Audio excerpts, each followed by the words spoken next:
ನೇಹಾ ಹತ್ಯೆಯನ್ನು ಖಂಡಿಸಿ ರಾಜ್ಯಾದ್ಯಂತ ಪ್ರತಿಭಟನೆ ಮುಂದುವರಿತಾ ಇದೆ. ವಿವಿಧ ಜಿಲ್ಲೆಗಳಲ್ಲಿ ನೇಹಾಗೆ ನ್ಯಾಯಕ್ಕಾಗಿ ಆಗ್ರಹಿಸಿ ಪ್ರತಿಭಟನೆ ನಡೀತಾ ಇದೆ. ಹುಬ್ಬಳ್ಳಿಯಲ್ಲೂ ಕೂಡ ಬೃಹತ್ ಪ್ರತಿಭಟನಾ ಮೆರವಣಿಗೆ ನಡೆಸಲಾಗಿದೆ. ಈ ಪ್ರಕರಣದಲ್ಲಿ ವಿದ್ಯಾರ್ಥಿನಿ ನೇಹಾ ಸಾವಿಗೆ ನ್ಯಾಯ ಸಿಗಬೇಕು ಅಂತ ಬೀದಿಗಿಳಿದು ಪ್ರತಿಭಟನೆ ಮಾಡೋದಕ್ಕೆ ಮುಂದಾಗಿದ್ದಾರೆ. ವಿದ್ಯಾರ್ಥಿನಿಯರು, ಬಿಜೆಪಿ, ಹಿಂದೂ ಪರ ಸಂಘಟನೆ, ಮಹಿಳೆಯರು ಹೀಗೆ ಎಲ್ಲರೂ ಒಟ್ಟಾಗಿ ಕೈ ಜೋಡಿಸಿ ಪ್ರತಿಭಟನೆಯಲ್ಲಿ ಪಾಲ್ಗೊಂಡು ಮೆರವಣಿಗೆ ಮಾಡಿದ್ದಾರೆ. ಘೋಷಣೆಗಳನ್ನು ಕೂಗಿ ಆಕ್ರೋಶ ವ್ಯಕ್ತಪಡಿಸಿದ್ದಾರೆ. ಈ ಪ್ರತಿಭಟನೆಗೆ ಮುಸ್ಲಿಂ ಯುವತಿಯರು ಮತ್ತು ವಿದ್ಯಾರ್ಥಿನಿಯರಿಂದಲೂ ಕೂಡ ಸಾಥ್ ಸಿಕ್ಕಿದೆ. ಯಾದಗಿರಿ, ಚಿಕ್ಕೋಡಿ, ಬಾಗಲಕೋಟೆ, ಬೆಳಗಾವಿ, ಉಡುಪಿ ಮತ್ತೆ ಧಾರವಾಡ ಈ ಎಲ್ಲ ಭಾಗದಲ್ಲೂ ಕೂಡ ಇದೇ ಪ್ರಕರಣಕ್ಕೆ ಸಂಬಂಧಪಟ್ಟ ಹಾಗೆ ಅನ್ಯಾಯ ಆಗೋದನ್ನು ಖಂಡಿಸಿ ಪ್ರತಿಭಟಿಸಿದ್ದಾರೆ.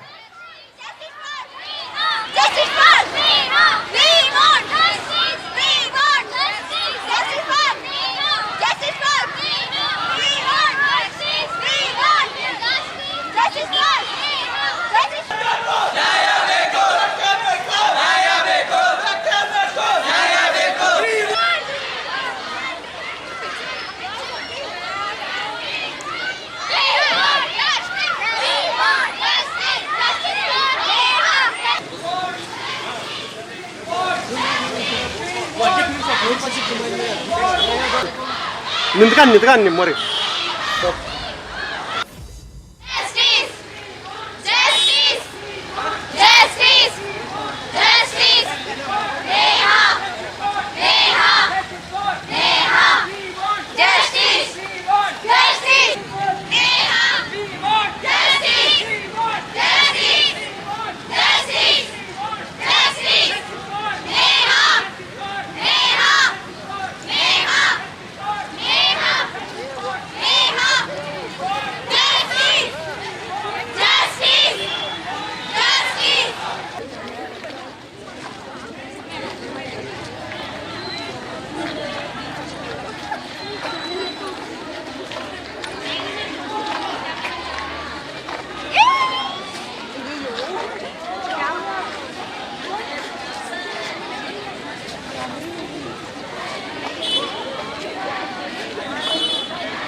ಮಾತಾಡೋಣ.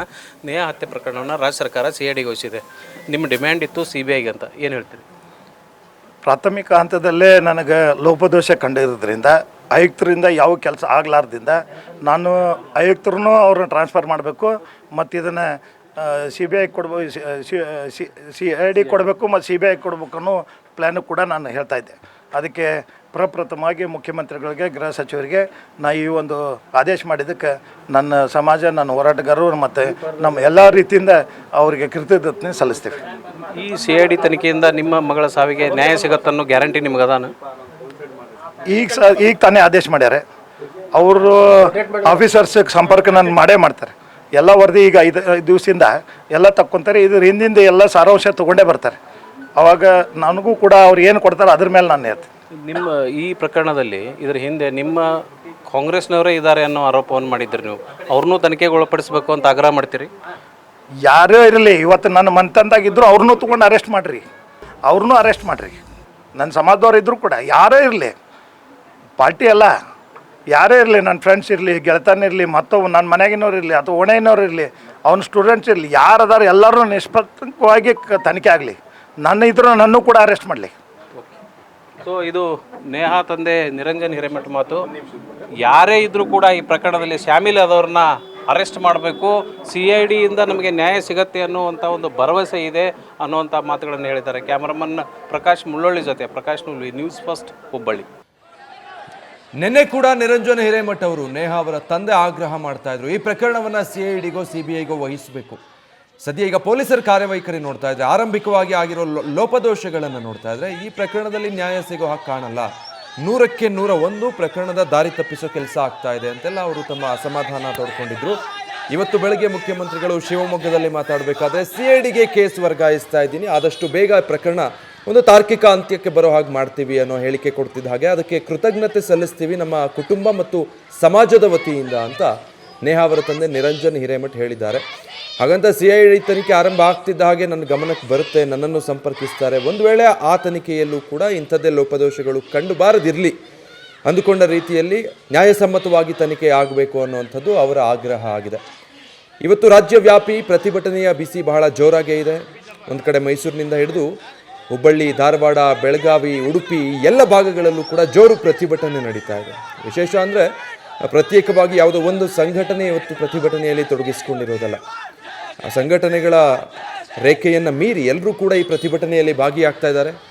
ವಿಶೇಷವಾಗಿ ಹುಬ್ಬಳ್ಳಿಯಲ್ಲಿ ಮುಸ್ಲಿಂ ವಿದ್ಯಾರ್ಥಿನಿಯರು ರಸ್ತೆಗಿಳಿದು ವಿ ವಾಂಟ್ ಜಸ್ಟಿಸ್ ಅಂತ ಈ ಪ್ರಕರಣದಲ್ಲಿ ನ್ಯಾಯ ಕೇಳ್ತಿದ್ದಾರೆ.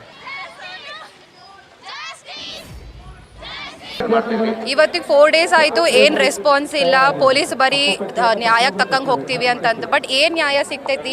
ಅವ್ರನ್ನ ಹ್ಯಾಂಗ್ ಮಾಡೋದು ಇದರಿಂದ, ಸೊ ದ್ಯಾಟ್ ನಾವೆಲ್ಲರೂ ಸೇಫಾಗಿ ಹೊರಗೆ ಬರ್ಬೋದು. ಈಗ ನಮ್ಮ ಪೇರೆಂಟ್ಸ್ ಎಷ್ಟೋ ಜನ ಆ ಇನ್ಸಿಡೆಂಟ್ ಆದಮೇಲೆಯಿಂದ ಹೊರಗೆ ಕಳಿಸ್ಲಿಕ್ಕೆ ಹೆದರ್ತಾ ಇದ್ದಾರೆ. ಯಾರ ಜೊತೆ ಆದರೂ, ಅಣ್ಣ ಜೊತೆ ಆದರೂ, ತಮ್ಮನ ಜೊತೆ ಆದರೂ, ಸುಮ್ಮನೆ ಎದಕ್ಕೆ ಒಬ್ಬಳೇ ಹೋಗೋದು. After like 75 years of independence ನಮ್ಗೆ ಇನ್ನೂ ಇಲ್ಲ ಒಬ್ಬರೇ ಹೋಗ್ಲಿಕ್ಕೆ ಬರಲಿಕ್ಕೆ. ಇಷ್ಟೆಲ್ಲ ಬಾಜು ನಮ್ದು ಕಾಲೇಜ್ ಒಳಗೆ ಹಿಂಗೆ ನಡೆದೈತಿ ಅಂತಂದರೆ this is very ashamed for our country it self.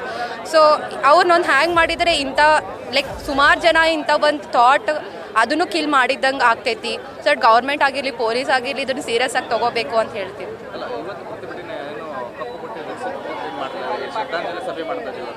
ಹೌದು, ಅಂದರೆ ಲೈಕ್ ಏನು ಮಾಡಿದ್ರು ಲೈಕ್ ಗೌರ್ಮೆಂಟ್ ಎದಕ್ಕೆ ಇದನ್ನು ಕನ್ಸಿಡರ್ ಆಗಿ ತೊಗೊತಿಲ್ಲ. ಇದ್ರ ನಂತರ ಅವ್ರನ್ನ ಹ್ಯಾಂಗ್ ಮಾಡೋ ಮಟ್ಟ ಅಂತೂ ನಾವು ಬಿಡೋಂಗಿಲ್ಲ.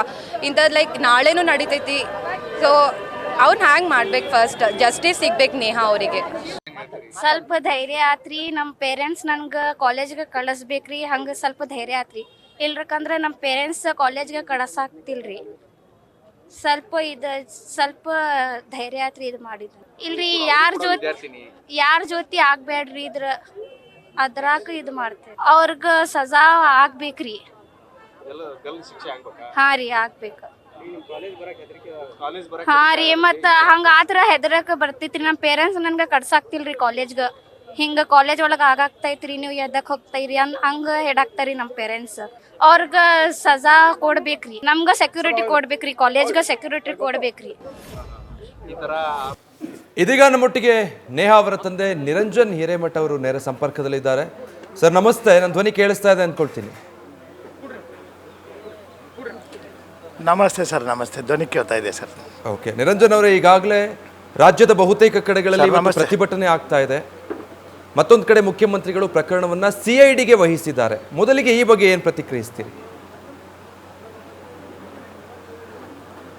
ಪ್ರಪ್ರಥಮವಾಗಿ ರಾಜ್ಯದ ಮುಖ್ಯಮಂತ್ರಿಗಳಿಗೆ ಈ ಒಂದು CID ಏನು ಹಸ್ತಾಂತರ ಮಾಡಿದ್ದಾರೆ ಅವರಿಗೆ ಪ್ರಪ್ರಥಮವಾಗಿ ನನ್ನ ಕುಟುಂಬದ ವತಿಯಿಂದ ಮತ್ತು ನನ್ನ ಸಮಾಜದ ವತಿಯಿಂದ ಮತ್ತು ನನ್ನ ಮಠಾಧೀಶರ ವತಿಯಿಂದ, ನಾನು ಹೋರಾಟಗಾರರ ವತಿಯಿಂದ, ನಾನು ವಿದ್ಯಾರ್ಥಿ ಪರಿಷತ್ ಇರ್ಬೋದು, ಅನೇಕ ಹೋರಾಟ, ದಲಿತ ಸಂಘಟನೆ ಇರ್ಬೋದು, ಮತ್ತೊಂದು ಇರ್ಬೋದು, ಎಲ್ಲರದ್ದು ಹೋರಾಟದಿಂದ, ಎಲ್ಲರ ಕೂಗದಿಂದ, ತಾಲೂಕು ವೈಸು, ಡಿಸ್ಟಿಕ್ ವೈಸು, ದೇಶವ್ಯಾಪ್ತಿ ಹೋರಾಟದಿಂದ CIDಗೆ ವರದಕ್ಷ ಮಾಡಿದ್ದಾರೆ. ಅವರಿಗೆ ಎಲ್ಲ ಹೋರಾಟಕ್ಕೆ ಪರವಾಗಿ, ನನ್ನ ಮಂತನ ಪರವಾಗಿ ಅವರಿಗೆ ಅಭಿನಂದನೆ ಸಲ್ಲಿಸ್ತೀನಿ. ಓಕೆ ಸರ್, ನಿನ್ನೆ ಕೂಡ ನೀವು ಆಗ್ರಹಿಸಿದ್ರಿ CBI ತನಿಖೆ ಆಗಬೇಕು ಅಂತ. ಈಗ CID ತನಿಖೆ ನಿಮಗೆ ಸಂಪೂರ್ಣವಾಗಿ ಸಮ್ಮತಿ ಇದೆಯಾ? ಏನು ಹೇಳೋದಕ್ಕೆ ಬಯಸ್ತೀರಿ ರಾಜ್ಯ ಸರ್ಕಾರದ ಈ ನಿರ್ಧಾರಕ್ಕೆ? ರಾಜ್ಯ ಸರ್ಕಾರದ ಕೆಲವೊಂದು ನಮ್ಮ ಶಾಸಕರು ಇರ್ಬೋದು, ಮಂತ್ರಿಗಳು ಇರ್ಬೋದು, ನನ್ನ ಹತ್ರ ಫೋನ್ ಮುಖಾಂತರ ಮತ್ತು ನನ್ನ ಮನೆಗೆ ಬಂದು ಮಾಹಿತಿ ತಗೊಂಡು ನಾನು ಕೆಲವೊಂದು ಮಾಹಿತಿಗಳನ್ನು ಕೊಟ್ಟಿದ್ದೆ. ನಮ್ಮ ಪಕ್ಷದವರು, ನಮ್ಮ ಅಧಿಕಾರಿಗಳು ನಮ್ಮ ದಾರಿ ತಪ್ಪಿಸ್ತಾ ಇದ್ದಾರೆ. CM ಅವರಿಗೆ, ಗೃಹ ಮಂತ್ರಿಗಳಿಗೆ, ಮಂತ್ರಿಗಳಿಗೆ ನಾನು ಅವರಿಗೆ ದಿಕ್ಕು ತಪ್ಪಿಸುವಂಥ ಕೆಲಸ ಮಾಡ್ತಾ ಇದ್ದಾರೆ. ನಮ್ಮ ಕಾಂಗ್ರೆಸ್ ಪಾರ್ಟಿಯ ಅಧಿಕಾರದಲ್ಲಿದ್ದರೂ ಕೂಡ ನಮ್ಮ ಅಧಿಕಾರಿಗಳೇ ಅವ್ರಿಗೆ ದಿಕ್ಕು ತಪ್ಪಿಸುವಂಥ ಹೇಳಿಕೆ ಕೊಡಿಸ್ತಾ ಇದ್ದಾರೆ ಅಂತ ಕಳೆದ 4-5 ದಿವಸದಿಂದ ಮಾಧ್ಯಮ ಮುಖಾಂತರ ಹೇಳಿದ್ದೆ. ಮತ್ತು ಪರ್ಸ್ನಲ್ ಯಾರ್ಯಾರು ಬಂದಾರೆ ಎಲ್ಲರೂ ಕಿವಿ ಮಾತಿಗೆ ಹೇಳಿದ್ದೆ. ಅದರಿಂದ ನನಗೆ ಆ ಒಂದು ದಿಕ್ಕಿನಲ್ಲಿ ಇವತ್ತು ರಾಮದುರ್ಗ MLA ಅಶೋಕ್ ಪಟ್ಟಣ್ ಸಾಹೇಬ್ರು ಇರ್ಬೋದು, MB ಪಾಟೀಲ್ ಸಾಹೇಬ್ರು ಇರ್ಬೋದು, ನಿನ್ನೆ ತಾನೇ DK ಶಿವಕುಮಾರ್ ಸಾಹೇಬರು ಫೋನ್ ಮುಖಾಂತರ ನನಗೆ ವರದಿ ತೊಗೊಂಡಿದ್ದರು.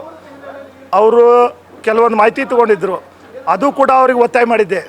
ಅವರು ಕೂಡ ಹೇಳಿದರು, ಬ್ರದರ್ ವೆರಿ ನೆಕ್ಸ್ಟ್ ಡೇ ನಿಮಗೊಂದು ಒಳ್ಳೆಯ ರಿಪೋರ್ಟ್ ಕೊಡ್ತೀನಿ, ನಿನ್ನ ಜೊತೆಗೆ ಇರ್ತೀವಿ ಅಂತೇಳಿ ಅವರು ಕೂಡ ನನಗೆ ಹೇಳಿದರು. ಅದೇ ರೀತಿ ಇವತ್ತು ಬೆಳಗ್ಗೆ ಈಗ ತಾನೇ ಸಮಾಧಿಗೆ ಹೋಗಿ ನಾನು ಏನು ನಮ್ಮ ವೀರಶೈವ ಲಿಂಗಾಯತ ಪರಂಪರೆ ಇದೆ ಆ ರೀತಿ ಒಂದು ನಿತ್ಯ ಇವತ್ತು ಶಿವಗಣಾರಾಧನೆ ಕಾರ್ಯಕ್ರಮ ಮಾಡ್ತಾಯಿದ್ವಿ.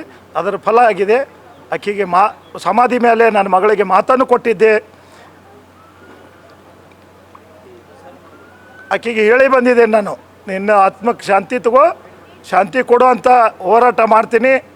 ಪ್ರಸಂಗ ಬಂದರೆ ನಾನು ಕೂಡ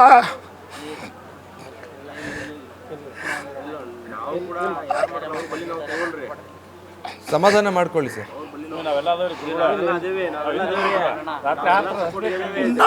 ನಾನು ಕೂಡ ನನ್ನ ಜೀವ ಹೋದರೂ ತಿಂತಿಲ್ಲ, ನಾನು ಕೊಡ್ತೀನಿ.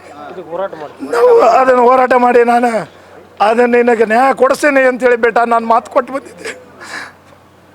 ಈಗ ತಾನೇ ಸಮಾಧಿಯಿಂದ ರುದ್ರಭೂಮಿಯಿಂದ ಸಮಾಧಿಯಿಂದ ಬಂದು ನಾವು ಮನೆಗೆ ಬಂದು ಸ್ನಾನ ಮಾಡಿ ಇನ್ನು ಮನೆಯಲ್ಲಿ ಪೂಜಾ ಕಾರ್ಯಕ್ರಮ ಆಗೋಕ್ಕಿಂತ ಬಿಫೋರೇ ಆದೇಶ ಬಂದಿದೆ.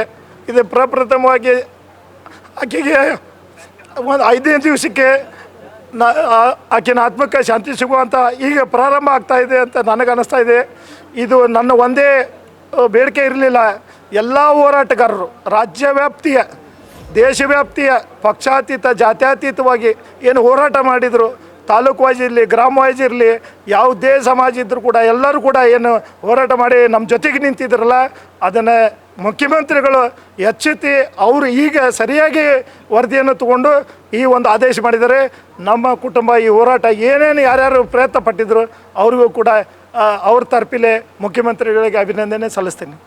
ಅದ್ರ ಜೊತೆಗೆ ಉಪಮುಖ್ಯಮಂತ್ರಿಗಳು ಕೂಡ ಹೇಳ್ತೇನೆ. ಯಾಕಂದರೆ ನಿನ್ನೆ ಭಾಳ ಗಟ್ಟಿಯಾಗಿ ಹೇಳಿದ್ರು ನನಗೆ ಡಿ.ಕೆ. ಶಿವಕುಮಾರ್ ಸಾಹೇಬರು 101% ಬ್ರದರ್, ನಾನು ಕಮಿಷನರ್ಗೆ ಮತ್ತೆಲ್ಲ ರೀತಿಯಿಂದ ನಾನು ಅದನ್ನು ತನಿಖೆ ಮಾಡಿಸ್ತೇನೆ ಅಂತೇಳಿ. ಓಕೆ, ಈಗ ಉಪಮುಖ್ಯಮಂತ್ರಿಗಳಾಗಲಿ ಮುಖ್ಯಮಂತ್ರಿಗಳಾಗಲಿ ನಿಮ್ಮ ಜೊತೆ ಮಾತಾಡುವಾಗ ನಿರಂಜನ್ ಅವರೇ ಯಾವ ರೀತಿ ಪ್ರತಿಕ್ರಿಯಿಸಿದ್ರು? ಯಾಕಂದರೆ ತಪ್ಪು ಮಾಹಿತಿ ನೀಡೋ ಕೆಲಸ ಆಗಿದೆ ಅಂತ ಹೇಳಿದ್ರಿ, ಪಕ್ಷದಲ್ಲೇ ಒಂದಷ್ಟು ಜನ ದಾರಿ ತಪ್ಪಿಸ್ತಾ ಇದ್ದಾರೆ, ಕಾಂಗ್ರೆಸ್ನಲ್ಲಿದ್ದು ನಾನು ತಪ್ಪು ಮಾಡಿಬಿಟ್ಟು ನಾನು ನೋವಿನ ಮಾತುಗಳನ್ನು ನೀವು ಆಡಿದ್ರಿ. ಇದೆಲ್ಲದರ ನಂತರ ನಿಮಗೆ ಈಗ ಪಕ್ಷದಿಂದ ಸರ್ಕಾರದಿಂದ ಯಾವ ರೀತಿ ಪ್ರತಿಕ್ರಿಯೆ ಸಿಕ್ತು? ಈಗ ನಾನು ಇದೇನೋ ಪ್ರಕರಣ ಆಗಿದೆ ಅಲ್ಲಿಂದ ಹಿಡ್ಕೊಂಡು ಇಲ್ಲಿವರೆಗೂ ಏನು ಹೋರಾಟಗಾರರಾಗಲಿ ಮಾಧ್ಯಮ ಮಿತ್ರರಾಗಲಿ ಎಲ್ಲರೂ ಮಾಡಿದ ಫಲ ಇದು. ಇದನ್ನೇನು ಮಾಡಿದ್ರಲ್ಲ ನಿಷ್ಕಂತವಾಗಿ ಈ ತನಿಖೆ ಆಗ್ಬೇಕಂತ ನಾನು ಬೇಡಿಕೆ ಇಟ್ಟಿದ್ದೆ. ಈ ಒಂದು ಪ್ರತಿ ಹಂತದಲ್ಲಿ ನನಗೆ ರಿಪೋರ್ಟ್ ಬರ್ತಾಯಿತ್ತು. ಇದನ್ನು ಸ್ಥಳೀಯವಾಗಿ ಎಲ್ಲೋ ಪೊಲೀಸ್ ಅಧಿಕಾರಿಗಳು ನಿರ್ಲಕ್ಷ್ಯ ವಹಿಸ್ತಾರ ಅಂತ ನನಗೆ ಗೊತ್ತಾಯಿತು. ಒಂದೇ ದಿವಸ ಬಂದು ನನ್ನ ಜೊತೆಗೆ ಅದೇನೆ ಅಂತ ಹೇಳಿದವರು ಮತ್ತೆ ಅದ್ರ ಬಗ್ಗೆ ಇನ್ನೂ ತನಕ ಒಬ್ಬ ಪೊಲೀಸ್ ಆಫೀಸರು ನನ್ನ ಮನೆಗೆ ಬರಲಿಲ್ಲ, ನನ್ನ ಕಡೆ ವಿಚಾರಣೆ ಮಾಡಲಿಲ್ಲ. ಯಾವಾಗ ಮಾಧ್ಯಮದಲ್ಲಿ ಹೋರಾಟಗಾರರಲ್ಲಿ ಕಿಚ್ಚನ್ನು ಎತ್ತು ವಿದ್ಯಾರ್ಥಿ ಪರಿಷತ್ತುಗಳು ಹೋರಾಟ ಮಾಡಿದರು, ಎಲ್ಲ ಸಂಘ ಸಂಸ್ಥೆಗಳು ಮಠಾಧೀಶರು ಬೀದಿಗೆ ಬಂದು ಹೋರಾಟ ಮಾಡಿದರು. ಅವಾಗ ಸರ್ಕಾರಕ್ಕೆ ಸರಿಯಾಗಿ ಮಾಹಿತಿ ತೊಗೊಂಡು ಹೇಳಬೇಕು ಅಂತೇಳಿ ಅವಾಗ ಅವ್ರು ಎಚ್ಚೆತ್ತಾಯಿದ್ರು. ಆವಾಗ ಈ ಒಂದು CID ಕೊಡಬೇಕಂತ ಮುಖ್ಯಮಂತ್ರಿಗಳು ತಾವು ವಕೀಲರು ಇರೋದ್ರಿಂದ ಈ ಕೇಸನ್ನು ಪೂರ್ಣ ಸ್ಟಡಿ ಮಾಡಿ ಅದನ್ನು ಆದೇಶ ಮಾಡಿದ್ದಾರೆ. ಓಕೆ ಸರ್, ನೀವು ಮೇಲಿಂದ ಮೇಲೆ ಆರೋಪ ಮಾಡ್ತಾನೆ ಇದ್ದೀರಿ, ಲೋಪ ಆಗಿದೆ, ಆರಂಭಿಕವಾಗೇ ಈ ಪ್ರಕರಣದ ದಾರಿ ತಪ್ಪಿಸಲಾಗ್ತಾ ಇದೆ ಅಂತ. ನಿಮಗೆ ಬಂದ ಮಾಹಿತಿ ಪ್ರಕಾರ ಏನೆಲ್ಲ ಲೋಪಗಳಾಗಿದೆ ಈಗಾಗಲೇ ಪ್ರಕರಣದ ಆರಂಭಿಕ ತನಿಖಾ ಹಂತದಲ್ಲೇ? ನಿರಂಜನ್ ಅವರೇ, ಏನೆಲ್ಲ ಆಗೈತೆ ಅಂದರೆ ನಾನು ಘಟನೆ ಆದ ಕೂಡಲೇ ಎಲ್ಲ ಶಾಕ್ ಆದೆ. ಈ ಘಟನೆಯಿಂದ ನನಗೂ ಕೂಡ ನಾನು ಮಾಹಿತಿ ಕೊರತೆದಾಗಿದ್ದೆ. ಯಾವಾಗ ನಾನು ಅದ್ರ ಬಗ್ಗೆ ಮಾಹಿತಿ ಕಲೆ ಹಾಕಿದೆ, ಯಾವಾಗ ನಾನು ಎಲ್ಲ ಅದನ್ನು ವರದಿಯನ್ನು ಪಡ್ಕೊಂಡೆ, ಈ ರೀತಿ ವ್ಯವಸ್ಥಿತವಾಗಿ ಆಗಿದೆ ಅಂತ ನಾನು ಕೇಳಿಕೊಂಡೆ. ಆ ವ್ಯವಸ್ಥಿತವಾಗಿ ಸಂಚಾಕಿ ನನ್ನ ಈ ಒಂದು ಪ್ರಕರಣಕ್ಕೆ ಯಾರ್ಯಾರು ಕೈವಾಡಿದೆ ಅಂತ ಸ್ವಲ್ಪ ನನಗೆ ಮಾಹಿತಿ ಕೊಟ್ಟು ಆ ಮಾಹಿತಿಯಿಂದ ನಾನು ಮಾಧ್ಯಮ ಮುಖಾಂತರ ಬೇಡಿಕೆಯನ್ನು ಕೂಡ ಇಟ್ಟೆ. ಸರ್ಕಾರ ಅದಕ್ಕೆ ಕೇರೆ ಅನ್ನಲಿಲ್ಲ. ಯಾವಾಗ ಹೋರಾಟ ಜಾಸ್ತಿ ಆಯಿತು ರಾಜ್ಯವ್ಯಾಪ್ತಿ ದೇಶವ್ಯಾಪ್ತಿ, ಅವಾಗೆ ಎಚ್ಚೆತ್ತುಕೊಂಡು ಅವರು ಎಲ್ಲೇ ಸ್ಥಳೀಯವಾಗಿ ನಾಯಕರು ನಮ್ಮ ಪಕ್ಷದವರ ದಾರಿ ತಪ್ಪಿಸ್ತಾ ಇದ್ದಾರೆ ಅಂತೇಳಿ ಅವರಿಗೆ ಇದು ಬಂತು, ಏನೋ ಅವರಿಗೆ ಮಾಹಿತಿ ತಗೋರಿ ಅಂತೇಳಿದೆ, ಬಂತು, ತೊಗೊಂಡಿದ್ದಾರೆ. ಯಾರು ದಾರಿ ತಪ್ಪಿಸ್ತಾರೋ ಅವ್ರಿಗೂ ಕೂಡ ಗೊತ್ತಿದೆ ಈಗ. ಆದ್ದರಿಂದ ಮುಖ್ಯಮಂತ್ರಿಗಳು ಅದನ್ನು ಆದೇಶ ಮಾಡ್ಯಾರ ಅಂತೇಳಿ ನಾನು ಹೇಳಕ್ಕೆ ಇಚ್ಛಪಡ್ತೀನಿ. ಆಗಲಿ ಸರ್, ನಿಮ್ಮ ಜೊತೆ ಇಡೀ ಕರ್ನಾಟಕ ಕೂಡ ಇದೆ, ನ್ಯಾಯಕ್ಕಾಗಿ ಹೋರಾಡ್ತಾರೆ. ಧನ್ಯವಾದ ನ್ಯೂಸ್ ಫಸ್ಟ್ ಜೊತೆ ಮಾತನಾಡಿದ್ದಕ್ಕಾಗಿ. ನ್ಯೂಸ್ ಫಸ್ಟ್ ನಿರ್ಭೀತಿಯಿಂದ ನಿಮ್ಮ ಪರವಾಗಿ.